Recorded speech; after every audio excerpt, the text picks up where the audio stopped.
Hello दोस्तों, कैसे हो? आपका स्वागत है त्रिपाण स्टडी सेंटर में। आज जो हम करने जा रहे हैं बीए फाइनल ईयर के जो है सेमेस्टर फिफ्थ। देखिए ये सेमेस्टर फिफ्थ का जो है competitive political amp system UK and USA. हमारा यूके जो था सिलेबस खत्म हुआ, अब हमारा जो है यूएसए पे हम आए हैं। यानी ये फिफ्थ सेमेस्टर का बीए फाइनल ईयर के बच्चे के जिनके इन्होंने पॉलिटिकल साइंस लिया है। आज जो हम करेंगे फर्स्ट चैप्टर करेंगे ठीक है। ये हमारा यूनाइटेड किंगडम ऑफ अमेरिका के विषय में होगा। अमेरिका के संविधान का निर्माण, making of the American constitution, जो कि बहुत काफी इंपॉर्टेंट चैप्टर है। इसमें हम अमेरिका के संविधान के विषय में जानेंगे कि वहाँ पर किस प्रकार के रूल रेगुलेशन अपनाए जाते हैं और अपने जो है अर्थव्यवस्था को कैसे मजबूत करते हैं, और इसमें जो है पॉलिटिकल पार्टी की अपनी क्या विशेषता होती है। लेकिन ये सब करेंगे तब करेंगे जब हम चैप्टर स्टार्ट करेंगे। लेकिन चैप्टर स्टार्ट करने से पहले एक बात जो मैं हमेशा कहता हूँ, जिसको आपको सोचना भी चाहिए, विचार भी करना चाहिए और अमल भी करना चाहिए, वो ये कि जब भी वीडियो देखिए पूरा देखिए, क्योंकि अधूरा जानकारी सदैव खतरनाक होता है। साथ में एक इंपॉर्टेंट बात ये भी रहता है, अगर आप पहली बार वीडियो देख रहे हो तो लाइक शेयर सब्सक्राइब करना मत भूलना। क्योंकि दोस्तों लाइक कीजिएगा तो बनाने वाले का मनोबल बढ़ता है, सब्सक्राइब कीजिएगा तो इससे ये होता है कि जब भी मैं कोई वीडियो डालूंगा उसका नोटिफिकेशन आपको समय रहते मिल जाएगा। और देखिए शेयर का मतलब ये होता है कि आपके थ्रू न जाने किन बच्चों को हेल्प मिल जाए, ये आप भी नहीं जानोगे। इसलिए जो है आप शेयर जरूर करो, ठीक है। व्हाट्सएप स्टेटस पे भी लगाओ। दोस्तों आरएसएस सेंटर जो कई मानने में बहुत से बच्चों के लिए हेल्पफुल है, चाहे वो 8th क्लास हो, 9th 10th 11th 12th हो, चाहे वो एनआईएस बोर्ड के बच्चे हो, ठीक है, चाहे बीए एमए के बच्चे हो, सभी क्लासों के लिए कुछ ना कुछ जो है त्रिपाण सेंटर में उपलब्ध है। तो इसलिए आपके लिए जरूरी है कि आप सब्सक्राइब करके इसको चैनल को जो है सेव कर लो, नहीं तो बाद में अगर रिसर्च करोगे तो शायद आपको ये चैनल प्राप्त ना हो। तो इसलिए सोचना नहीं, विचार नहीं करना है, सब्सक्राइब करके जो है अपने पास सेव करना है। दोस्तों ये तो बात था आपके लिए, लेकिन अब देखते हैं हमारा आज टॉपिक क्या है। जो हमारा दोस्तों आया इंपॉर्टेंट टॉपिक जो है सीनेट। सीनेट देखिए बहुत इंपॉर्टेंट है। कहते हैं कांग्रेस का जो है दो पक्ष होता है, एक प्रतिनिधि सदन होता है और एक सीनेट होता है। प्रतिनिधि सदन जो होता है बहुत कमजोर होता है, वो 2 वर्ष के लिए चुना जाता है। लेकिन सीनेट का जो होता है बहुत काफी इंपॉर्टेंट होता है, 6 वर्ष के लिए चुना जाता है। और कहते हैं 50 राज्य में से जो है 2-2 सीनेट को चुना जाता है, यानी इसकी कुल संख्या जो होती है 100 होती है। लेकिन अगर हम प्रतिनिधि सदन की बात करें तो इसकी संख्या जो होती है 435 होती है, ठीक है। लेकिन इसका महत्व जो है यहाँ पर कुछ भी नहीं है। लेकिन अगर सीनेट की बात करें तो इसके पास शक्तियां भरमार है और काफी शक्तियां जो है इसके पास निहित है, क्योंकि कांग्रेस की शक्तियों के रूप में है। तो ये सबसे ऊपरी सदन कहलाता है, ठीक है। तो ये सीनेट का जो ऊपरी सदन है उसके विषय में यही बात कहा गया है कि संयुक्त राज्य अमेरिका के कांग्रेस द्विसदनीय विधानमंडल है। द्विसदनीय का मतलब दोस्तों होता है कि एक निम्न सदन होते है, एक उच्च सदन होती है। तो निम्न सदन के विषय में तो हम पहले चर्चा कर चुके हैं। अब जो है उच्च सदन के विषय में हम चर्चा करेंगे। तो इसके निचले सदन की जो है प्रतिनिधि सदन था तथा जो ऊपरी सदन है उसे सीनेट कहते हैं। मिनरों ने साफ शब्दों में एक बात कहा था कि सीनेट हर पक्ष से पहले दर्जे पर आता है। विश्व के जो है प्राय सभी देशों में ऊपरी सदन निचले सदन से कम शक्तिशाली होता है, जो कि हर जगह होता है। परंतु संयुक्त राज्य अमेरिका के सीनेट प्रतिनिधि सदन के बराबर की शक्तियों से कुछ अधिक विशेष शक्तियां रखती है। संविधान में भी सीनेट का नाम प्रतिनिधि सदन से पहले आता है और विश्व के दूसरे सदनों में सीनेट का एकमात्र एक ऐसा सदन है जिसमें निचले सदन और प्रतिनिधि सदन का जो है मात कर देता है। तो इसलिए इसका महत्व भी बढ़ जाता है। अगर बात करें यहाँ पर हम संगठन की, तो इसमें आपको पता होना चाहिए कि प्रतिनिधि सदन का समस्त राष्ट्र का प्रतिनिधित्व करता है, यानी समस्त राष्ट्र का प्रतिनिधित्व होता है, जो कि बहुत इंपॉर्टेंट बात यहाँ आती है। जबकि सीनेट राज्य का प्रतिनिधित्व करती है, यानी अगर देखा जाए प्रतिनिधि सदन जो है समस्त राष्ट्र का प्रतिनिधित्व करता है, लेकिन जबकि सीनेट राज्य का प्रतिनिधित्व करती है। सीनेट संयुक्त राज्य अमेरिका के संघीय प्रणाली का सबसे बड़ा चिन्ह है और इसमें सारे राज्य को, चाहे वो बड़े या छोटे हो, सामान्य प्रतिनिधित्व दिया गया है। संयुक्त राज्य अमेरिका में अगर देखा जाए तो 50 राज्य है। प्रत्येक राज्य सीनेट में 2 प्रतिनिधि भेजने का अधिकार, यानी 2 ही प्रतिनिधि जो है भेज सकते हैं। इसके सदस्यों की कुल संख्या जो है 100 हो जाती है, यानी 50 में से 2-2 अगर भेजा जाए प्रत्येक राज्य से तो 100 बन जाती है। संविधान की धारा 5 में यह व्याख्या की गई है किसी भी राज्य को उसकी इच्छा के विरुद्ध सीनेट में सामान्य प्रतिनिधित्व को वंचित नहीं किया जा सकता है। राज्यों को सामान्य प्रतिनिधित्व इसलिए दिया गया है क्योंकि छोटे छोटे राज्य संघ में आने से जो है झिझकते थे। छोटे राज्यों को बड़े राज्यों से इतना भय था कि उन्होंने भी संविधान में यह धारा रखी कि सामान्य प्रतिनिधित्व की धारा में संशोधन ही नहीं किया जा सकता है। इसलिए जो है 2 सदस्य के जो है प्रावधान किया गया कि किसी भी सदस्य को जो है कमजोर ना कहा जाए।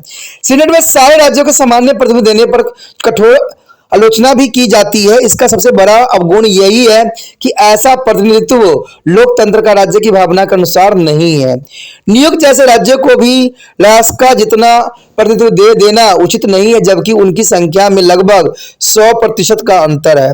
इससे ग्रामीण हितों की नागरिकों हितों से कहीं अधिक जो है हस्तक्षेप प्राप्त हो गया है, परंतु ऐसे प्रतिनिधित्व का नियम होना आवश्यक था।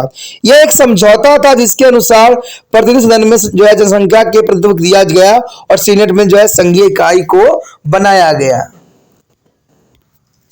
यदि बात यहां पर हम करें कि के लिए योग्यता क्या है, तो योग्यता तो जनरली यही होती है कि वह संयुक्त राज्य अमेरिका का नागरिक हो। सबसे पहली बात, वह कम से कम 30 वर्ष की आयु पूरी कर चुका हो। ठीक है, वह कम से कम 9 वर्ष तक संयुक्त राज्य अमेरिका का निवासी रहा हो और वह उस राज्य का भी नागरिक हो जिसे राज्य से चुनाव लड़ना चाहता है। वह किसी सरकारी वैधानिक पद पर न हो, यह सरकारी पद पे न होना भी इसकी इंपोर्टेंटता को दर्शाता है। बात आ जाती है अगर हम चुनाव करते हैं तो कहते हैं आरंभ में सीनेट के सदस्य जो है अप्रत्यक्ष चुनाव प्रणाली के द्वारा चुने जाते थे। उस समय उनका चुनाव राज्य के विधानमंडल के सदस्य करते थे। इस चुनाव अवधि में बड़ी कुरीतियां थी, बहुत ही बुराइयां थी। वोट थोड़े होने के कारण वोट खरीदी जाती थी और कई दूसरे प्रकार के भ्रष्टाचार होते थे। केवल धनी लोग ही चुनाव जीत सकते थे। इस प्रकार सेनेट के सदस्य या तो धनवान हितों की प्रतिनिधित्व करते थे या स्वयं शक्तिशाली धनवान हो जाते थे। इन दोषों को दूर करने के लिए सन 1913 ईस्वी में संविधान में 17वां संशोधन किया गया, जिसके अनुसार अप्रत्यक्ष चुनाव प्रणाली समाप्त करके सीनेट सदस्य का चुनाव जो है नागरिक के द्वारा प्रत्यक्ष रूप में कर दिया गया। जब सीनेट सदस्य को वही जो है वोटर चुनते हैं जो प्रतिनिधि सदस्य के चुनते हैं, तो इसके चुनाव के लिए जो है चुनाव क्षेत्र नहीं बनाए जाते। अतुल राज्य के सारे नागरिक ही दोनों सीनेटरों को चुनते हैं और इस प्रणाली ने अप्रत्यक्ष चुनाव को बहुत से जो दोष दूर कर दिए हैं, जो कि बहुत काफी इंपॉर्टेंट है। बात करते हैं अवधि की, तो सीनेट एक अस्थायी सदन है और इस कारण यह कहा जाता है कि राष्ट्रपति आते जाते हैं, प्रतिनिधि सदन 2 वर्ष के पश्चात समाप्त हो जाते हैं, परंतु अमेरिकी सरकार का यह अंग सदा चालू रहता है। यानी सीनेट प्रत्येक सदस्य 6 वर्ष के लिए चुने जाते हैं और इसके 1/3 सदस्य हर दूसरे वर्ष पद छोड़ते हैं। इस प्रकार सीनेट प्रतिनिधित्व की सदन की तरह कभी भंग नहीं होता है। सीनेट के सदस्य 6 वर्ष के लिए चुने जाते हैं और प्रतिनिधि सदन के 2 वर्ष के लिए। अवधि इस अंतर सीनेट की जो है प्रतिनिधि सदन को सबसे अधिक शक्तिशाली बना देता है। बड़े राजनीतिक नेता जो है सीनेट के सदस्य बनना पसंद करते हैं। जो बड़े बड़े नेता होते हैं इसी के सदस्य बनना काफी रुचि भी दिखाते हैं।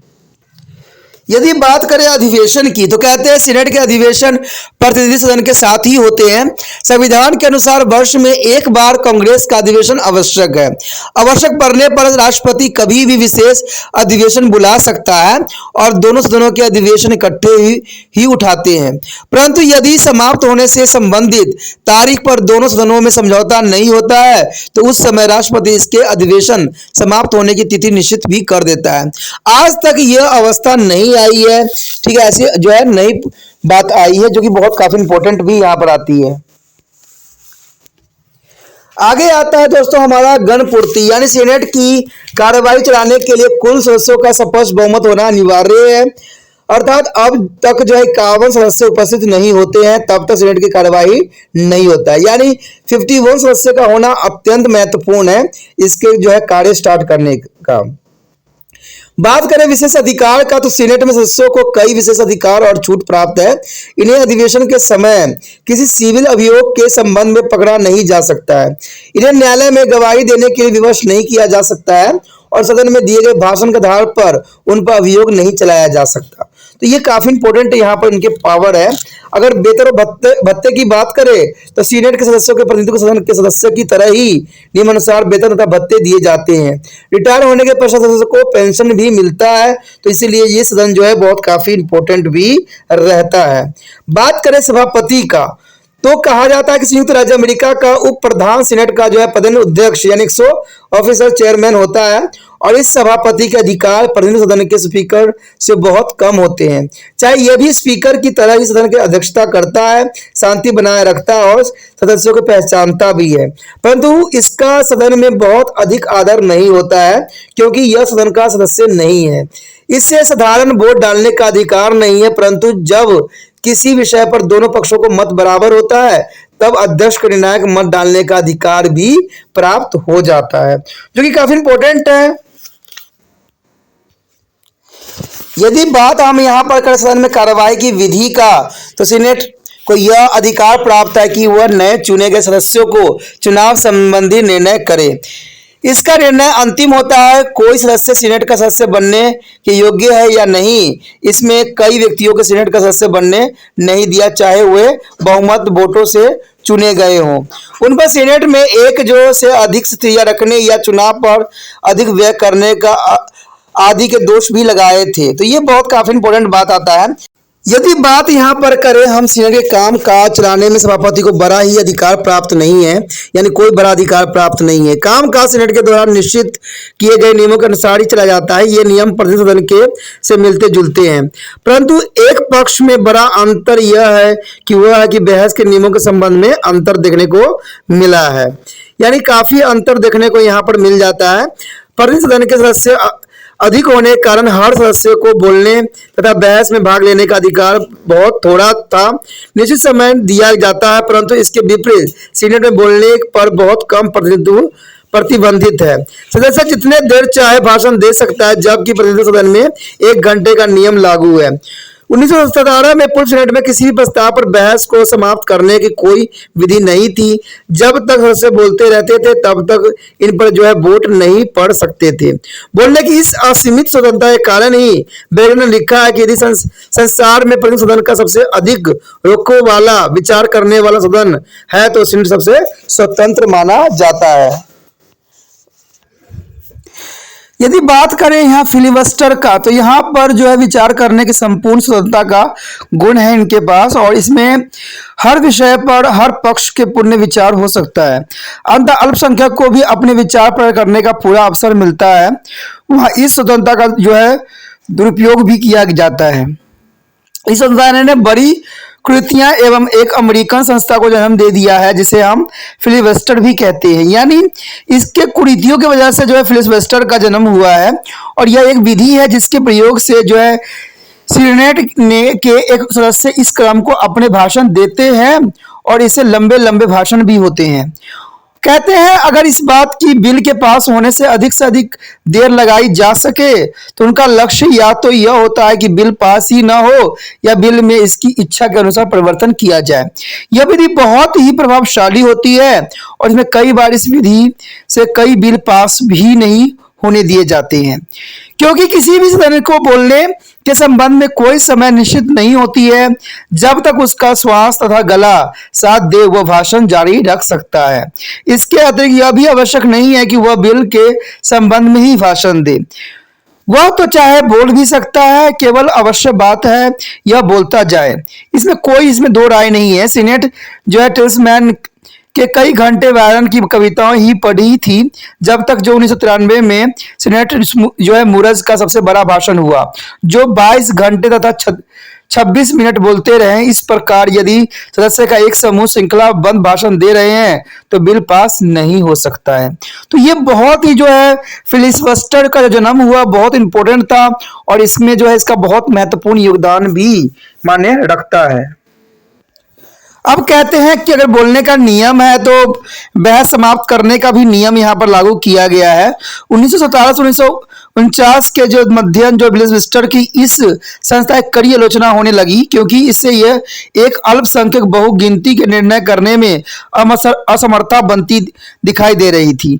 बहुत समय तक सीनेट के सदस्य बहस रोकने संबंधी कोई नियम बनाने में झिझकते रहे, परंतु जब कहते हैं 1916 ईस्वी में अमेरिकन व्यापारी जहाजों के शस्त्रबंद करने के संबंध में 11 व्यक्तियों की फिलिबस्टर के बिल पास न होने दिया तो यह विचार जो है बल पकड़ गया कि बहस समाप्त करने की कोई न कोई जो है विधि आवश्यक होना चाहिए। इसलिए 1917 ईस्वी में यह नियम बनाया गया कि यदि बहस की समाप्ति का प्रस्ताव 1/16 सदस्य के हस्ताक्षर के सदन में पेश किया जाए तो वहां जो उपस्थित सदस्यों में से 2/3 बहुमत से स्वीकृति देते हैं और इसे प्रस्ताव पर वोटो भी ली जाएगी।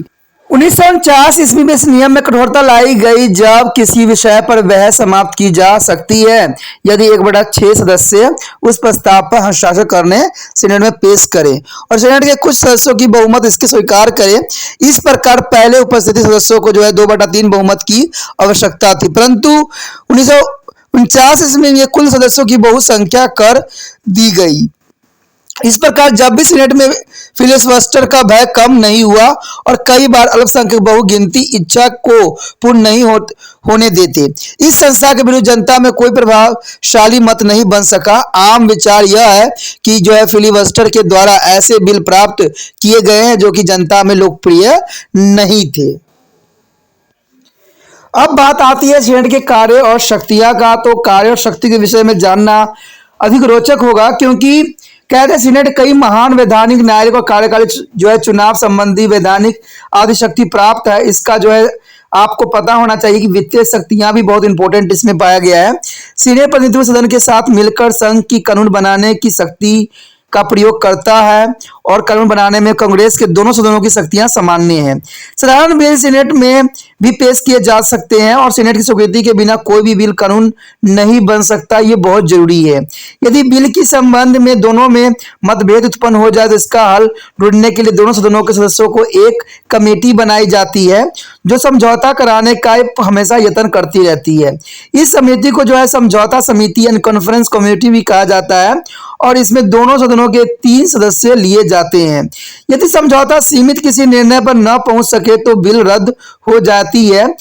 कहते हैं जब कभी किसी बिल के जो है संबंध में दोनों सदनों में भिन्न भिन्न विचार हो तो साझी कमेटी आमतौर पर जो है सीनेट का ही पलड़ा भारी रहता है, यानी सीनेट की ही बात का विचारधाराओं को यहाँ प्रायोरिटी दी जाएगी। सीनेट के सदस्य अधिक राजनीतिक अनुभव रखते हैं और राजनीतिक दलों के प्रसिद्ध नेता भी होते हैं। इस वर्णन से यह स्पष्ट है कि वैधानिक क्षेत्र में सीनेट को जो है प्रतिनिधि सदन को अधिक शक्तिशाली तथा सामान्य प्राप्त है। तो ये बहुत काफी इंपॉर्टेंट है। देखिए सीनेट की बातों को जो है नहीं काटा नहीं जा सकता क्योंकि सीनेट में जो वो इंपॉर्टेंट सदस्य होते हैं जो काफी फेमस होते हैं और बहुत इंपॉर्टेंट होते हैं, क्योंकि आपको पता है कि प्रत्येक राज्य से 2 सदस्य जो है सीनेट के सदस्य होते हैं। लेकिन अगर प्रतिनिधि सदन की बात करें तो उसमें जो है 435 होते हैं और इसमें इनका कोई रोल नहीं होता है। वो आम नागरिक होते हैं, आम जनता होते हैं जो कि उनकी कोई प्रसिद्धि का कोई नामो निशान तक नहीं होता है। तो इसकी बातों को यहाँ पर प्रायोरिटी नहीं दी जाती है। अगर बात करें यहाँ वित्तीय शक्तियां का तो कहते हैं धन बिल सीनेट में पेश नहीं किए जा सकते हैं। संविधान द्वारा धन बिलों को जो आरंभ करने का अधिकार केवल प्रतिनिधि सदन को ही होता है, परंतु इसके बावजूद भी वित्तीय मामलों में सीनेट अधिक शक्तिशाली हो जाता है और धन बिल प्रतिनिधि सदन के बाद सीनेट के पास चला जाता है, जो कि बहुत काफी इंपॉर्टेंट है। यदि बात करें यहाँ पर हम वित्तीय शक्तियाँ का तो वित्तीय जो फाइनेंशियल पावर होती है तो अमेरिका के जो यहाँ पर अगर कांग्रेस की बात करें तो उसके पास 2 शक्तियों के रूप में जो है वित्तीय शक्तियाँ उपलब्ध होती है। कहते हैं धन बिल सीनेट में पेश नहीं किए जा सकते हैं। संविधान द्वारा धन बिलों के आरंभ करने का अधिकार केवल प्रतिनिधि सदन के ही होता है। प्रतिनिधि सदन जो होता है कमजोर होती है लेकिन फिर भी इसके पास जो है वित्तीय शक्तियाँ होती है, परंतु इसके बावजूद भी वित्तीय मामले में सीनेट की अधिक शक्तिशाली है और धन बिल प्रतिनिधि सदन के बाद जो सीनेट के पास ही जाता है। सीनेट धन बिल को जो है शीर्षक को छोड़ कर बिल में जो है से सभी तरह के संशोधन कर सकती है, यानी सभी तरह के संशोधन करने का जो है प्रावधान इसके पास उपलब्ध होता है। कोई वित्तीय बिल तब तक कानून नहीं बन सकता है जब तक सीनेट इसकी स्वीकृति न दे। कहते हैं संशोधन की शक्तियों के द्वारा सीनेट में कई बार बिल का जो है वही नाम रख कर सभी धाराओं का जो है परिवर्तन भी किया गया है। एक बिल पर जब सैकड़ों संशोधन हो जाए तो बिल आरंभ करने की शक्ति बीच में ही रह जाती आती है। अंत वित्तीय बिल आरंभ करने की ये संवैधानिक रूप में इसमें शक्ति नहीं होती है जो व्यवहारिक रूप से आवश्यक हो। तो ये बात काफी इंपॉर्टेंट यहाँ पर रहता है, जो कि समझने के लिए जरूरी था, क्योंकि वित्तीय शक्तियां जो होती है तो प्रतिनिधि सदन के पास ही, परंतु इसमें सबसे इंपॉर्टेंट बात है कि सीनेट जो है उसकी जरूरत पड़ती है इसमें। अगर बात करें हम कार्यकारिणी का विशेष शक्तियों के विषय में, तो कहते हैं अगर बात सीनेट के केवल संवैधानिक शक्तियों की नहीं दी गई है, तो इसे राष्ट्रपति के कार्यकारी क्षेत्रों में भागीदारी भी बनाया गया है। संविधान के अनुसार राष्ट्रपति को सारी नियुक्तियां करने में और विदेश से संधि करने में सीनेट की स्वीकृति लेनी आवश्यक होती है। तो यहाँ पर राष्ट्रपति की शक्तियों को जो है यहाँ पर एक बंधन में बांध दिया गया है, जिसमें सीनेट की स्वीकृति जो है बहुत इंपॉर्टेंट मायने रखता है। राष्ट्रपति किसी भी सरकारी पद के लिए किसी व्यक्ति को नामांकित ही करता है और नियुक्ति केवल तभी होती है जब सीनेट इसकी स्वीकृति दे दी, यानी सीनेट की बहुत इंपॉर्टेंट रहती है। इस स्वीकृति के संबंध में कई परंपराएं बन गई है। सीनेट जो है शिष्टाचार के अनुसार राष्ट्रपति को अपने दल के उन 2 सीनेटरों को सलाह नियुक्त से पहले जो है अवश्य लेनी पड़ती है जो उस राज्य में चुने गए हो। जिस राज्य में नियुक्ति की जा रही है, सीनेट कई बार अपनी स्वीकृति न देकर उस नियुक्ति को रद्द भी कर सकती है। सीनेट में राष्ट्रपति निष्कर्षण द्वारा भी की गई मुख्य न्यायाधीशों की नियुक्ति अस्वीकार भी किया जा सकता है, जो कि काफी इंपॉर्टेंट यहाँ पर बात आती है। अगर बात करें संविधान के अनुसार राष्ट्रपति किसी भी बाहरी देश के से सभी संधि कर सकता है यदि सीनेट के 2/3 सदस्य इसकी स्वीकृति दे। सीनेट का यह अधिकार बहुत ही महत्वपूर्ण है और 1935 तक इसमें कोई जो है 62 संधि रद्द भी की गई है। इसमें प्रथम महायुद्ध के पश्चात की गई वेस्टफैलिया की संधि रद्द की गई थी। इस पर टीका टिप्पणी करते हुए कहते हैं और लिखते हैं कि पहले महायुद्ध के अंत में जो है अमेरिकन सीनेट की विदेशी संबंधों के विषय में जो शक्ति उभरी उससे पहले इस प्रकार की नहीं थी। जब राष्ट्रपति विल्सन जिन्हें पेरिस में अभिसंधि तथा लोक संघ नेशन की संविधान संयुक्त राज्य की और हस्ताक्षर किए गए, तो कहते हैं कि सारा कार्य विपरीत कर दिया गया था। जब सीनेट में इस शांति की संधि किए गए तो राष्ट्रपति हस्ताक्षरों के स्वीकार करने से इनकार कर दिया। सीनेट की इस शक्ति को दुखी होकर जो है राष्ट्रपतियों ने विदेशियों से समझौता करने के लिए कई और मार्ग ढूंढने लग गए, जैसे कि कार्यकारी समझौता आदि। तो कार्यकारी समझौता भी उसी के अंतर्गत आने वाला एक समझौता है जिसमें राष्ट्रपति स्वयं ही जिम्मेवार होता है, वो किसी से सीनेट की जो है अनुमति लेने की आवश्यकता नहीं होती है। उसके पश्चात आता है न्यायिक शक्तियां, यानी अमेरिका सीनेट ने कुछ न्यायिक शक्तियां भी प्राप्त है। संविधान सीनेट के महाभियोग का निर्णय करने के लिए एक न्याय का अधिकार देता है। राष्ट्रपति, उपराष्ट्रपति तथा अन्य संघीय अधिकारियों को देशद्रोह, भ्रष्टाचार, रिश्वत और दूसरे अपराध के लिए जो है महाभियोग पेश को हटाया जा सकता है। यानी महाभियोग जो है पास करने का सीनेट को पूरी शक्ति दी गई है। इसके विधि यह है कि प्रतिदिन सदन व्यक्ति पर दोष लगाता है, यानी कोई व्यक्ति पर दोष लगता है और इस पर निर्णय सीनेट देती है, तो सीनेट किसी भी व्यक्ति को इस अपराध के द्वारा निकालने के लिए 1/2 बहुमत से प्रस्ताव पास करना पड़ता है। इस अभियोग के द्वारा किसी भी अधिकारी को कैद या शारीरिक दंड नहीं दिया जा सकता, केवल उस व्यक्ति को पद से हटाया जा सकता है। यह सारे जीवन के लिए किसी भी सरकारी पद के अयोग्य बना दिया जा सकता है। अभी तक सीनेट से ने ऐसे कुल जो है 14 अभियोग पर निर्णय दिया गया है, जिसमें 2 राष्ट्रपति के संबंध में थे, परंतु दोनों राष्ट्रपतियों के विरुद्ध प्रस्ताव पास नहीं हो सका। तो ये बहुत इंपॉर्टेंट बात था यहाँ पर। अगर हम दूसरी बात करें जांच पड़ताल करने की शक्ति, तो ये भी सीनेट के पास पर्याप्त मात्रा में उपलब्ध है। कहते हैं संयुक्त राज्य अमेरिका की शक्तियों के पृथकीकरण के सिद्धांतों को लागू होने के कारण कार्यकारी अंग जो है विधान पालिका और कांग्रेस के प्रति उत्तरदायी नहीं है। भारत तथा इंग्लैंड में यहाँ संसदीय सरकार है और वहाँ जो संसद का मंत्रिमंडल पर पुण्य नियंत्रण होता है तथा कई विधियों के द्वारा जो है कार्यपालिका कार्य पर जो है निरीक्षण रखती है। संयुक्त राज्य अमेरिका में इस अस्तित्व को सीनेट ने अपनी जांच पड़ताल की कमेटी के द्वारा पुण्य भी किया था। संविधान के अनुसार तो सीनेट को केवल उसके द्वारा बनाए गए जाने वाले कानून के लिए आवश्यक आंकड़े एकत्र करने की जो है पूछ पड़ताल करने की शक्ति दी गई, परंतु सीनेट की जो है कमेटियां इस धारा से बहुत आगे चली जाती है और लोक मत ने भी सीनेट के इस कार्य का समर्थन भी किया, क्योंकि संयुक्त राज्य अमेरिका की जो आध्यात्मिक सरकार में और कोई ऐसा साधन नहीं था जिसके द्वारा यह राज्य प्रबंधन में अयोग्य तथा भ्रष्टाचार को जनता के समक्ष लाया जा सके। यदि बात करें अपने सदस्यों के संबंधी कुछ निर्णय के, तो कह सकते हैं कि इसमें भी जो है सीनेट को बहुत शक्तियां मिल गई है। सीनेट को यह भी अधिकार प्राप्त है कि वह अपने सदस्यों की योग्यता तथा उसके चुनाव से संबंधी प्रश्नों का निर्णय भी कर सके। यदि सीनेट चाहे तो किसी भी निर्वाचित सदस्य को सदन में अपना स्थान ग्रहण करने से रोक भी सकता है। अगर उदाहरण के लिए देखें तो 1960 ईस्वी में इलिनॉय राज्य के फ्रैंक एल स्मिथ को तथा पेंसिल्वेनिया के राज्य के विलियम्स एस वेयर को के सदन में अपना स्थान लेने से इस बात के आधार पर रोक दिया गया था कि उन्हें चुनाव में बहुत अधिक धन खर्च किए थे। तो ये सबसे अच्छा एग्जाम्पल है। अगर हम आ जाते हैं अगर निष्कर्ष पे, तो निष्कर्ष पे साफ शब्दों में ये बात सामने आ जाती है कि संयुक्त राज्य अमेरिका की जो सीनेट वहाँ की सबसे महत्वपूर्ण संस्था है, जिसका स्थान राष्ट्रपति तथा सर्वोच्च न्यायालय से किसी प्रकार से कम नहीं है। इसलिए लर्स्किस ने शब्दों में सीनेट में आम नागरिकों की रुचि इसका सबसे बड़ा गुण है। यानी आम नागरिक भी जो है सीनेट के सदस्य बनने के लिए ललायित होते हैं और योग्य व्यक्ति के यह पहुंचने का जो लालसा होना भी एक विशेष गुण ही माना जाता है। कहते हैं संविधान बनाने वालों ने इस सदन को संगठनात्मक राज्यों की रीढ़ की हड्डी बनाई है, क्योंकि सारे राजनीतिक जो है इसी के इर्द गिर्द घूमता रहता है।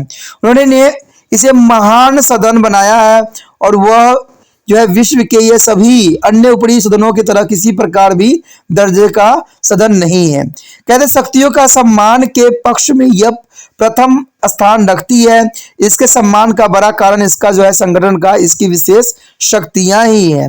इसे राष्ट्रपति की शक्तियों के भागीदारी बनाया गया है। राष्ट्रपति द्वारा की गई प्रत्येक नियुक्ति तथा संधि के लिए सीनेट की स्वीकृति आवश्यक मानी जाती है। तो सीनेट जो है प्रिवी काउंसिलिंग की तरह कार्य नहीं कर सकी जैसे कि संविधान बनाने वाले चाहते थे, परंतु संविधान के द्वारा दी गई इन शक्तियों से उसने राष्ट्रपति के निर्देश बनाने में से रोका गया। सीनेट की शक्तियों भी अधिक है और ये प्रतिनिधि सदन के जो अवधि भी अधिक है, यानी 6 साल कम नहीं होते हैं। यहाँ तक कि राष्ट्रपति की भी जो कार्यकाल होती है सिर्फ 4 वर्ष की होती है। इसलिए उच्च कोटि के राजनीतिक नेता इसका सदस्य बनना ही पसंद करते हैं। राष्ट्रपति पद के बाद संयुक्त राज्य अमेरिका में सीनेटर का सम्मान होता है। लगभग सदैव सीनेटर के सदस्य में से ही संयुक्त राज्य अमेरिका के राष्ट्रपति भी बनाया जाता है। सीनेट में बहस संबंधी कानून नम्र है, जिससे वहां जो है अल्पसंख्यकों की अपने विचारों को प्रकट करने का पुण्य अवसर भी प्राप्त होता है। सीनेट की कार्यवाही को देश के समाचार पत्र बहुत ही महत्व देते हैं। यदि संयुक्त राज्य अमेरिका के राष्ट्रपति व्यक्ति समाचार पत्रों को शीर्षक लेख बनते हैं तो सीनेट में भी हुए भाषण समाचार पत्रों के पहले पृष्ठ पर ही आते हैं। संयुक्त राज्य अमेरिका में सीनेट का बड़ा ही सम्मान है। इसमें वायस ने कहा था अपने शब्दों में कि सीनेट सरकार की शक्ति का ध्रुव केंद्र है और इसके पास एक और सदन के जो है लोकतांत्रिक जो अंधाधुंध कार्रवाई को रोकने का अधिकार है, तो दूसरी ओर राष्ट्रपति की राजनीतिक इच्छाओं को रोकने का भी अधिकार इसी के पास है। यानी senate is the centre of the gravity in the government authority to the check or and the correct on the one of a hand to the democratic recklessness of the house and no on the other hand their Marques's abolition of their president। यदि बात करें American senate विश्व के सभी दूसरे सदनों में जो है शक्तिशाली है, तो ये कहना दो राय नहीं है, सच है, इसमें कोई बुराई नहीं है। अगर अमेरिकन सीनेट जो अमेरिकन कांग्रेस का द्वितीय सदन है, यानी आपको पता ही है कि द्वितीय सदन के रूप में है। पहला सदन जो है प्रतिनिधि सदन है, ठीक है, उसके बाद द्वितीय सदन जो है सीनेट ही आती है जो राज्य का प्रतिनिधित्व करता है। प्राय सभी लोकतांत्रिक देशों में निचले सदन को ही वास्तविक शक्ति प्रदान की गई है और इसे द्वितीय सदन से अधिक शक्तिशाली भी बनाया गया है। तो इसमें कोई दो राय नहीं है। लेकिन कहते हैं परंतु अमेरिका सीनेट की संसार में एकमात्र सदन है जो निचले सदन से अधिक शक्तिशाली है, यानी इसका ऊपरी सदन जो है शक्तिशाली है और सभी देशों में जो है ऊपरी सदन हमेशा शक्तिशाली नहीं रहती है। लेकिन अमेरिका में ही यहाँ पर जो है निचले सदन से जो है ऊपरी सदन सबसे अधिक शक्तिशाली है। उन्होंने साफ शब्दों में बात कहा था कि दूसरा सदन का कहना गलत शब्दों का प्रयोग है, क्योंकि संविधान में इसका नाम प्रतिनिधि सदन से पहले आता है। संविधान नेताओं से सीनेट के जानबूझकर अधिक शक्तिशाली बनाया गया था। इसका उद्देश्य था कि सीनेट के प्रतिनिधि सदन के स्वेच्छाचारी शक्ति पर प्रतिबंध लगाने के समय साथ साथ राष्ट्रपति के लिए इसके सलाहकार के रूप में भी कार्य करे। मंत्रिमंडल की संस्थाओं के जो है विकास के कारण यह राष्ट्रपति की सलाह देने का कार्य भी नहीं कर पाया, परंतु वैसे प्रत्येक क्षेत्र में इसकी शक्तियां प्रतिनिधि सदन से अधिक है। यह संसार का सबसे अधिक शक्तिशाली द्वितीय सदन कहा जा सकता है। इसमें हर्षकन का कहना था कि बहुत से ऐसे काम हैं जो राष्ट्रपति तथा सीनेट प्रतिनिधि सदन की स्वीकृति के बिना करते हैं, तो ऐसे भी कार्य हैं जिन्हें प्रतिनिधि सदन का जो है सीनेट राष्ट्रपति की स्वीकृति के बिना कर लेते हैं, परंतु राष्ट्रपति और प्रतिनिधि सदन सीनेट की स्वीकृति के बिना कुछ भी नहीं कर सकता है। यानी there is the things which is the president and the senate may do not without the consent of their house of representative, and there are things which is the house of representative and their senate may be do without of the consent to president get a yet a president and the house of representative can do the competitive letters without any consent of the senate। यानी जितनी शक्तियां American senate के से प्राप्त है उतनी ही अन्य किसी देश के दूसरे सदनों से प्राप्त नहीं। अगर बात करें सेनेट की शक्तियों की तो यहाँ पर सबसे पहली शक्तियां तो यही आती है कि तो इसमें पहला शक्ति आता है विधायिक शक्तियां। तो कहते हैं अमेरिकन सेनेट के प्रतिनिधि सदन के समान ही जो है विधायिक शक्तियां प्राप्त है। साधारण बिल सेनेट में पेश हो सकता है और इसकी स्वीकृति के बिना प्रतिनिधि सदन के कोई भी कानून नहीं बन सकता है। धन बिल जो है इसमें पेश तो नहीं हो सकते हैं, परंतु यह किसी भी धन बिल के पास होने से रोक सकता है। धन बिल के शीर्षक के अतिरिक्त इसकी सभी धाराएं सीनेट द्वारा बदली जा सकती है।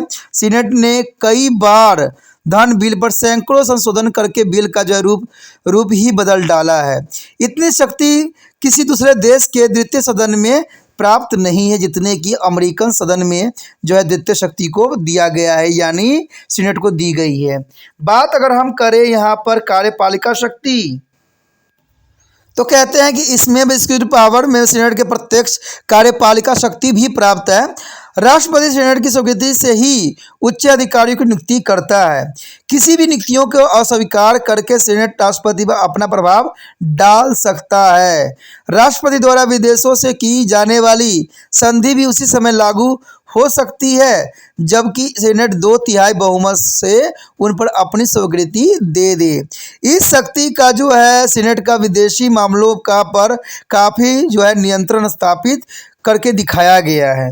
बात यदि हम करें न्यायिक शक्तियों का तो सीनेट की न्याय शक्तियां प्रतिनिधि सदन से अधिक है। महाभियोग का निर्णय सीनेट के द्वारा किया जाता है और राष्ट्रपति उपराष्ट्रपति तथा अन्य संघीय अधिकारियों के विरुद्ध जो है दोष प्रतिनिधित्व सदन लगाता है और इसका जो है निर्णय सीनेट ही करता है। न्याय शक्तियों के क्षेत्र में इंग्लैंड को लॉर्ड सदन को जो है सीनेट से अधिक शक्तिशाली शक्तियां प्राप्त है क्योंकि वह इंग्लैंड का सर्वोच्च न्यायालय है और भारत में दोनों सदनों को ही सामान्य न्याय शक्तियां प्राप्त है। तो ये काफ़ी इंपॉर्टेंट बात यहाँ रह जाती है। यदि बात करें यहाँ पर वित्तीय शक्तियाँ की तो वित्तीय शक्तियाँ में जो है सीनेट को प्रतिनिधि सदन के समान ही संविधान में संशोधित प्रस्ताव पेश करने का अधिकार है और कहते हैं प्रशासकीय कार्यों में जांच पड़ताल करने का भी इसे अधिकार दिया गया है। यदि सीनेट को पता लगे कि प्रशासन में कहीं भ्रष्टाचार है या कहीं गलत कार्य हुआ है तो वह जो है इसका जांच पड़ताल करने के लिए जांच समिति नियुक्ति कर सकता है और कहते हैं जांच समिति अपना कार्य करते हुए किसी भी कर्मचारी को सरकारी कागज पत्र अपने सामने पेश करने का गवाही देने का आदेश भी दे सकता है। ऐसा करते हुए जांच समिति प्रशासन में फैसला भ्रष्टाचार के प्रकाश में डालती है या भ्रष्टाचार को प्रकाशन में डाली जाती है। राष्ट्रपति हेरिंग्स के समय में जो है तेल भ्रष्टाचार का पता इस जांच समिति के द्वारा ही लगाया गया था जिसके कारण 3 मंत्रियों को त्याग पत्र देना पड़ा था और वायरगेट कांड के अंतर्गत जो है वह ट्रेगेट जांच समिति के समक्ष उपस्थित होकर राष्ट्रपति जो है निष्कर्षण के बयान देने के लिए बाध्य होना पड़ा था। तो ये बहुत इंपॉर्टेंट यहाँ पर बात है। यदि बात करें हम सीनेट के अधिक शक्तिशाली होने के कारण क्या है तो वो भी बहुत रोचक बात रहेगी क्योंकि सीनेट की अधिक शक्तियां होने के कारण क्या है। कहते हैं सीनेट की शक्तियों को देखने से यह बात स्पष्ट हो जाता है कि अमेरिकन सीनेट प्रतिनिधि सदन से अधिक शक्तिशाली है। निचली सदन किसी भी क्षेत्र में इसका मुकाबला नहीं कर सकता है। इतना ही नहीं, सीनेट दूसरे देशों के द्वितीय सदन से भी अधिक शक्तिशाली है। यह केवल नाम मात्र का ही उच्च सदन नहीं बल्कि सब में उच्च महत्व और अधिक शक्ति का सदन भी है। इसमें स्ट्रॉन्ग ने अपने शब्दों में बात साफ कहा था कि सीनेट व्यापक शक्तियों से युक्त है। संभवतः आज जो है विश्व में किसी भी द्वितीय सदन का इतना वास्तविक तथा प्रत्यक्ष प्रभाव नहीं है। न केवल राष्ट्रीय महत्व के स्पष्ट विषयों जैसे विदेशी मामले, अतुल वित्तीय सहित समस्त संघीय विधान संबंधी धारणाएं बातें भी यहाँ पर स्पष्ट होता है। सीनेट इतनी शक्तिशाली है कि संयुक्त राज्य का एकमात्र शक्तिशाली संघीय सदन माना जा सकता है। इसकी शक्तिशाली स्थिति जो है कि कुछ कारणों से है। तो सबसे पहले हमारा कारण क्या आता है देखते हैं।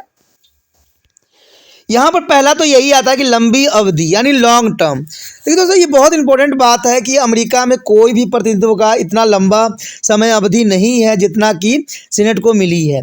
6 साल की अवधि बहुत अधिक होती है। राष्ट्रपति को भी यहाँ पर सिर्फ 4 साल के लिए नामांकित किया जाता है। अगर हम निचले सदन की बात करें, प्रतिनिधि सदन की बात करें तो सिर्फ 2 साल के लिए ही होता है। लेकिन लंबी अवधि होने की वजह से इसकी शक्ति जो है और भी बढ़ गई है। अमेरिका में सीनेट की अवधि प्रतिनिधि सदन से अधिक लंबी है और जो है प्रतिनिधि सदन के सदस्य केवल 2 वर्ष के लिए चुने जाते हैं। चुने जाने के बाद उसके सदस्यों को अभी सदन का अनुभव ही और जानकारी भी नहीं होती है कि उन्हें अगले चुनाव की चिंता पड़ जाती है। लेकिन सीनेट जो होती है 6 वर्ष तक अपने पद पर रहने के कारण निश्चित होकर कार्य करते हैं और अनुभव तथा जानकारी प्राप्त भी कर लेते हैं। सीनेट की 1/3 सदस्य हर 2 वर्ष के बाद रिटायर होते रहते होने के कारण इनमें हर समय पुराने और अनुभवी सदस्य उपस्थित रहते हैं। इसी कारण प्रतिनिधि सदन के मुकाबले में इसकी अधिक महत्ता मानी जा सकती है। यदि बात करें संख्याओं की संख्या का यानी सदस्यों की संख्या का, तो यहाँ पर नंबर ऑफ द मेंबर कैसे होते हैं। सीनेट की संख्या जो है प्रतिनिधि सदन के कम है। इसके कारण सीनेट की शक्तियाँ एवं महत्व बढ़ जाती है। सीनेट के सदस्यों की संख्या जो है 100 ही है, जबकि प्रतिनिधि सदन की संख्या जो है 435 है। छोटे आकार के कारण सीनेट के वाद विवाद प्रतिनिधि सदन की अपेक्षा कहीं ज़्यादा समर्थक और सजीव होती है। सीनेटरों की भाषणों की जितना समाचार पत्र महत्व देता है उतना प्रतिनिधियों के भाषण को नहीं दिया जाता, जो कि बहुत ही अलग बात यहाँ रखती है। यदि बात करें यहाँ पर जो है प्रत्यक्ष कार्यपालिक शक्तियों का, तो कहते हैं अमेरिका में जो है आध्यात्मिक शासन प्रणाली के होते हुए भी सीनेट के प्रत्यक्ष कार्यपालिका शक्तियाँ दी गई है। नियुक्तियों और संधियों पर इसकी स्वीकृति के कारण ही यहाँ राष्ट्रपति अपना प्रभाव डाल सकता है। राष्ट्रपति सीनेट की नाराज करके चैन से बैठने की आशा नहीं कर सकता है। अभी कुछ समय पहले सीनेट के राष्ट्रपति द्वारा की गई सर्वोच्च न्यायालय के न्यायाधीशों की नियुक्ति पर स्वीकृति नहीं दी गई। तो ये काफ़ी प्रत्यक्ष कार्यपालिक प्रणाली शक्तियाँ भी जो है सीनेट को प्राप्त है। अगर बात करें सामान्य विधायी तथा वित्तीय शक्तियों की, तो सीनेट को जो है प्रतिनिधि सदन के सामान्य ही विधानिक शक्तियाँ भी प्राप्त है। और प्रतिनिधि सदन कानून बनाते हुए धन बिल पास करते हुए सीनेट की जो है इच्छा की अवहेलना नहीं कर सकता। तो ये काफ़ी इंपॉर्टेंट यहाँ पर बात आ जाती है। यदि बात करें प्रत्यक्ष चुनाव की, तो पहले सीनेटरों की चुनाव जनता द्वारा न होकर राज्य के विधायकों द्वारा होती थी। ऐसी स्थिति में प्रतिनिधि सदन के सदस्यों का यह दावा था कि वे मतदाताओं के वो सच्चे प्रतिनिधि नहीं हैं। परंतु 1913 ईस्वी में सीनेटरों का चुनाव जनता द्वारा प्रत्यक्ष रूप से होने लग गया। प्रत्येक चुनाव को सीनेट का महत्व बढ़ा और प्रतिनिधि सदन के चुनाव के लिए यह आवश्यक है कि जो है उम्मीदवार उस निर्वाचन क्षेत्र का भी निवासी हो जहां से कि वह चुनाव लड़ना चाहता है। इस कारण प्रतिनिधि सदन का जो सदस्य समस्त देश तथा अपने राज्य का प्रतिनिधि नहीं माना जाता है, बल्कि एक छोटे से चुनाव क्षेत्र के प्रतिनिधि माना जाता है। उसके मुकाबले में सीनेटर समस्त राज्य का प्रतिनिधित्व करता है और उसे समस्त राष्ट्र का प्रतिनिधित्व माना भी जाता है। इसमें प्रोफेसर स्ट्रॉन्ग्स ने साफ शब्दों में कहा था कि सीनेटर कभी किसी भी कहते हैं समय भी और निश्चित रूप से असमय के किसी भी अर्थ में अपने राज्य का सरकार का प्रतिनिधित्व नहीं बल्कि राज्य के रूप में संगठित जनता का प्रतिनिधित्व माना जाता है। यानी स्वाभाविक है कि प्रतिनिधि सदन के अपेक्षा सीनेट में जनता की अधिक आस्था रखती है। यदि बात करें भाषण की स्वतंत्रता का, तो कहते हैं फ्रीडम ऑफ स्पीच। सीनेट के सदस्यों की भाषण की स्वतंत्रता का अधिकार है, अर्थात सदस्य किसी भी विषय पर जब तक चाहे अपने विचार प्रकट कर सकते हैं। वहाँ इस बात पर भी ध्यान नहीं दिया जाता है कि सदस्य का भाषण विचाराधीन है, विषय से संबंधित है या नहीं है। प्रतिनिधि सदन वाद विवाद संबंधी नियमों का भी ज़्यादा सख्ती से पालन करता है। वाद विवाद की स्वतंत्रता के कारण सीनेट का वातावरण एक क्लव्य जैसा हो जाता है, जिसमें शक नहीं की गई है। कई बार सदस्य इस स्वतंत्रता का दुरुपयोग भी करते हैं, परंतु इसका यह लाभ भी है कि सदस्य जिस विषय पर बोलना चाहते हैं तो वह उसकी पूरी तैयारी करके आते हैं और अपनी पूरी बात सदस्य के सामने कह पाते हैं। कहते हैं, समय की कमी के कारण किसी भी सदस्य को अपने विचार प्रकट करने से नहीं रोका जा सकता है।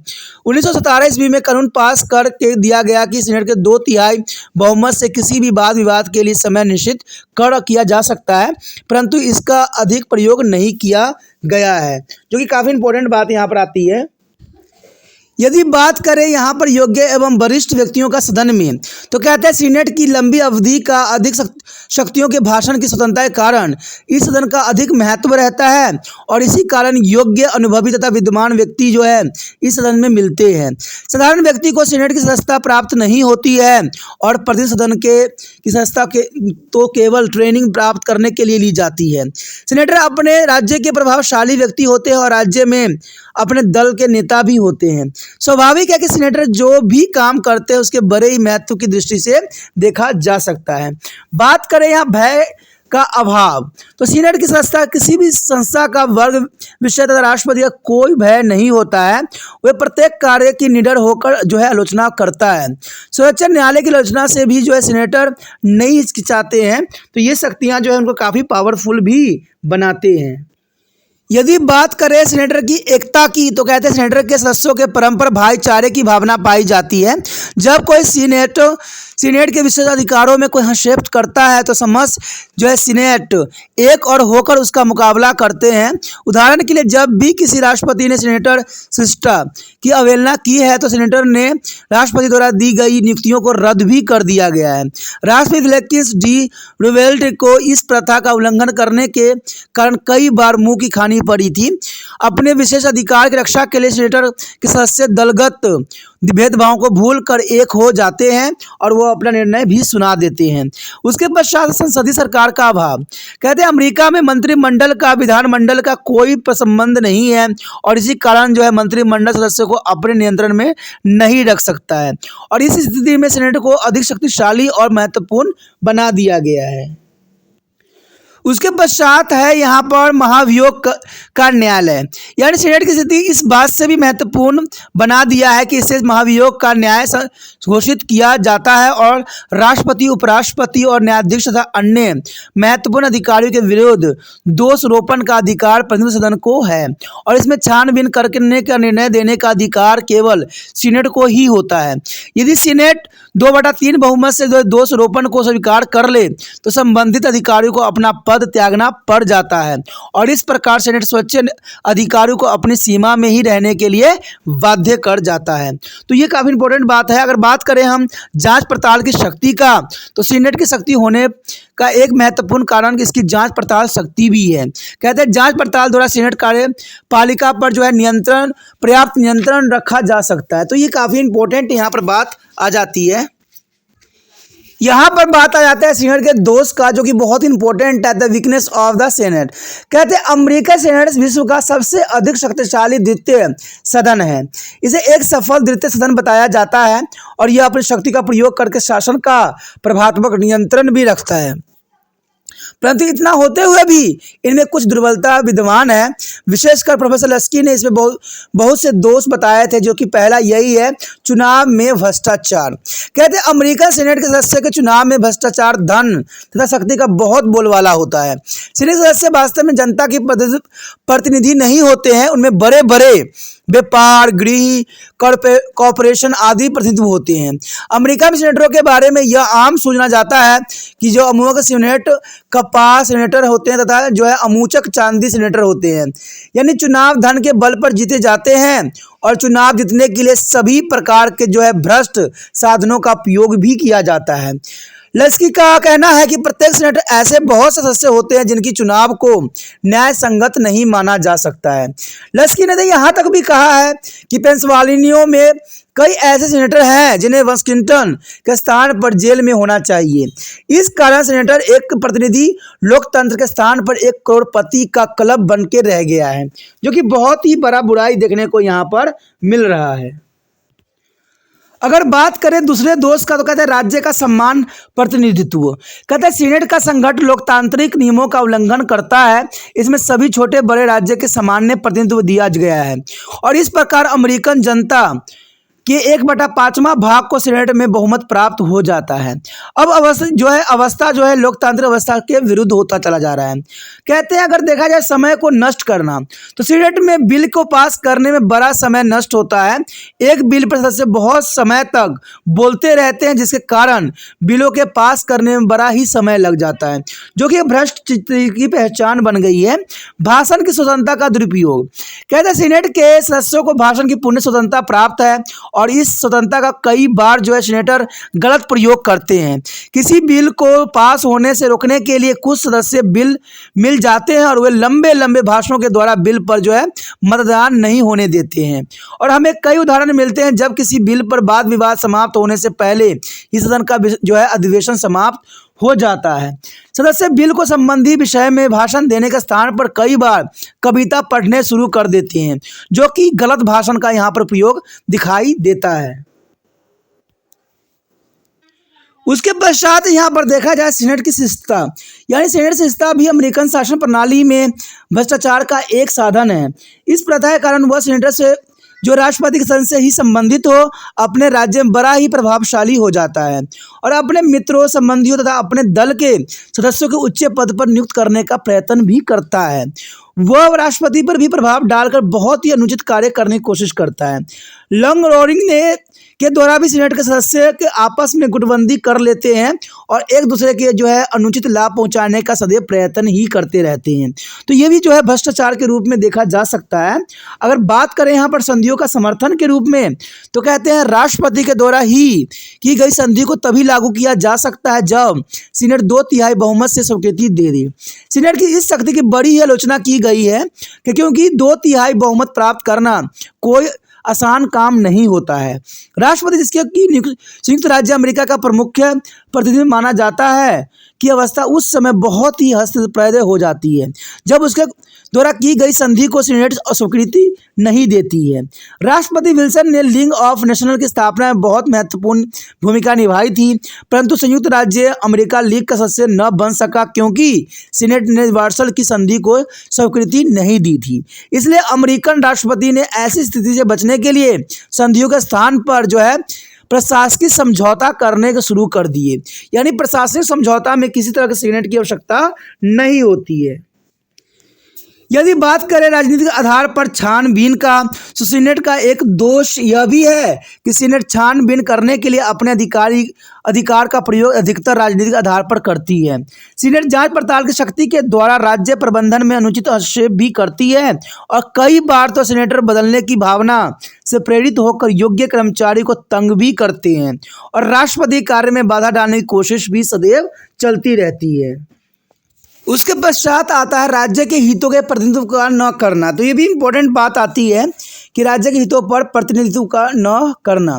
सीनेट राज्य का प्रतिनिधित्व करती है और सीनेट का मुख्य कार्य अपने राज्य के हितों की रक्षा करना होता है, परंतु व्यवहार में अब इस उद्देश्य की पूर्ति नहीं हो रही है। सीनेटर अपने आप को राज्य का प्रतिनिधि न समझकर देश का प्रतिनिधि समझ रहे हैं। वो सीनेट के मतदान अपने राज्य के हित में न करके राजनीतिक आधार पर करते हैं। कई बार ऐसा भी होता है कि एक राज्य का एक सीनेटर किसी विषय के पक्ष में मतदान करता है तो दूसरा सीनेटर उस विषय के विपक्ष में। वास्तव में सीनेटर राज्य का प्रतिनिधित्व न करके अपने राजनीतिक दलों का प्रतिनिधित्व करते हैं। तो ये बहुत ही दुखदायक परिस्थिति है जहां पर ऐसा नहीं होना चाहिए, क्योंकि संयुक्त राज्य अमेरिका जो है विश्व के लिए सबसे इम्पोर्टेंट राजनीतिक स्थान रखता है और यहाँ पर जो सीनेटर जो है अपने प्रतिनिधित्व को अपने लिए वोटिंग करते हैं। अगर हम निष्कर्ष पर देखें, निष्कर्ष पर नज़र डालें तो निस्संदेह सीनेटर में कुछ दोष तो पाए जाते हैं, परंतु इसके बावजूद भी सीनेटर अपना महत्व रखते हैं। और यह कहना है कि सीनेटर पूर्ण रूप से दोषपूर्ण है, ये बात सदैव ही गलत होगा। इसमें बर्गन ने भी अपने शब्दों में कहा था कि संयुक्त राज्य के संविधान निर्माताओं ने राष्ट्रपति के तानाशाही तथा सीनेटर को अन्याय में से एक को अपनाया था। दोनों में ही दोष हैं और एक भय के कारण दूसरे को अवसर प्राप्त हो जाता है। दोषों के होते हुए भी अपना काम अच्छी तरह से करते आ रहे हैं और राष्ट्रपति की शक्तियों पर अच्छी तरह से नियंत्रण भी रखते हैं। तो ये काफ़ी इम्पोर्टेंट बात भी यहाँ पर रहता है कि इन दोनों के जो है भय करने एक दूसरे को अवसर मिल जाता है और दोनों जो है भय दिखा के अपना कार्य निकलवाने की कोशिश करते हैं। और अमेरिकन शासन प्रणाली में सीनेट का एक महत्वपूर्ण स्थान माना गया है। इसमें लश्की ने साफ शब्दों में ये कहा था कि सीनेट बहुत ही त्रुटियां होते हुए भी यह विश्व के सबसे अधिक सफल द्वितीय सदन है। यानी जब all this is the Graves phase of fashioning of their senator, it's a remain without is expansion of the most successfully second chamber in the world। तो ये बात इसमें दो राय नहीं है और नहीं भी होना भी चाहिए। तो इसी के साथ हमारा ये टॉपिक जो था ख़त्म हो जाता है, जो अमेरिकन कांग्रेस के रूप में था।